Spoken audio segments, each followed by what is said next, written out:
ce matin, tout simplement, 300 élèves ont bloqué leur lycée. C'était prévu, nous disent à la fois des lycéens et leurs professeurs.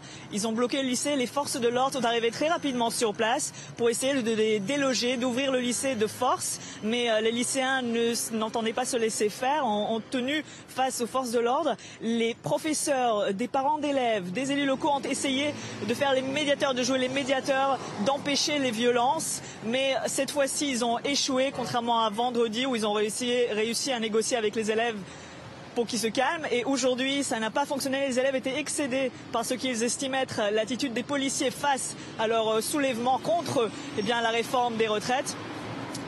Finalement, ils ont commencé à lancer des pierres vers un camion de pompiers, vers des policiers. Les policiers, eux, ont réagi, ont lancé des gaz lacrymogènes, également ont tiré des balles en caoutchouc. Un professeur s'est même évanoui avec le gaz lacrymogène. Ensuite, les élèves, eux, ont commencé à brûler, à incendier des voitures, à casser. Et finalement, donc, il y a eu ces affrontements. Ensuite, les élèves sont partis, ont marché ensemble, des centaines d'entre eux, vers la cité de Pablo Picasso. C'est ainsi que les professeurs nous disent qu'ils sont choqués. Ils estiment que la semaine va être très difficile. Selon eux et selon des élèves, ce n'est pas forcément la réforme des retraites qui a causé tant de colère des élèves, mais plutôt la réaction des forces de l'ordre et des autorités face à leur protestation. Ils estiment qu'ils ont le droit de manifester. Ils ont trouvé que les policiers étaient surarmés ce matin. Et ainsi, les professeurs nous disent que la semaine sera très difficile. Vous me confirmez bien que ce sont des lycéens qui se sont affrontés aux forces de l'ordre et non pas des casseurs qui auraient pu se greffer sur le mouvement?